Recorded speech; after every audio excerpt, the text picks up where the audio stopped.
আসসালামু আলাইকুম প্রিয় দর্শক, সকলে কেমন আছেন? আশা করি ভালো আছেন।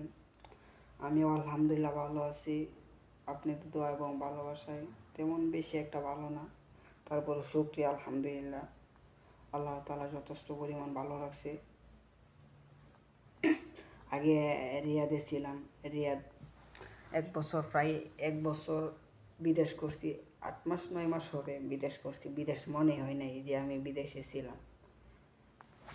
এখন কোম্পানি জিজানে ট্রান্সফার করে দিয়েছে। আগে ওয়্যার হাউস মস্তদায়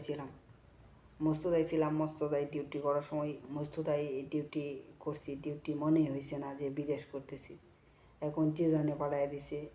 দেখেন, জিজানে এই একলা রুমে একলা দিয়ে দিছে। এই রুমটাতে একলাই থাকতে হয়, আর অন্য কোনো লোক নাই। এই বেডে আমি থাকি, আর ওই বেডে মদিরে ম্যানেজার দোকানের। আমার যে সময় ডিউটি শেষ হয়ে যায়, ওনার ওই সময় ডিউটি শুরু হয়। আমার যে সময় ডিউটি শুরু হয় ওনার শেষ হয়। উনি রুমে আসে, আমি রুম থেকে যাইগা। তো এভাবেই একলা রুমে একা।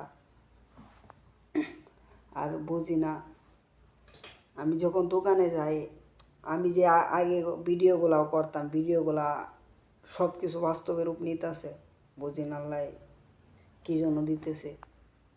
আমি এই যে আরবি ভাষা বুঝি না, তারপরেও এই যে দোকানে যে কাজ করে মেয়ে, তারপরেও সৌদি মেয়ে বারবার জিজ্ঞাসা করে, জিজ্ঞাসা করে আমি নিজেও বুঝি না। তারপর আমি বলি আমি বুঝি না তোর কথা, আমি আরবি ভাষা বুঝি না।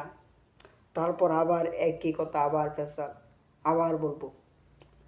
ভাই বুঝতেছি না, আমি যে আগের ভিডিওগুলো করতাম এইগুলা কি বাস্তবে রূপ নিতেছে নাকি বুঝি না। আল্লাহ সহায়ক, আল্লাহ আমার উপরে রহম করুক। সকল প্রবাসীদের উপরে সহায়ক, সকল প্রবাসীদের উপরে রহম করুক। আমার জন্য দোয়া করবেন। কাজ করে হালকা একটু ঠান্ডা লাগছে, আমার জন্য দোয়া করবেন।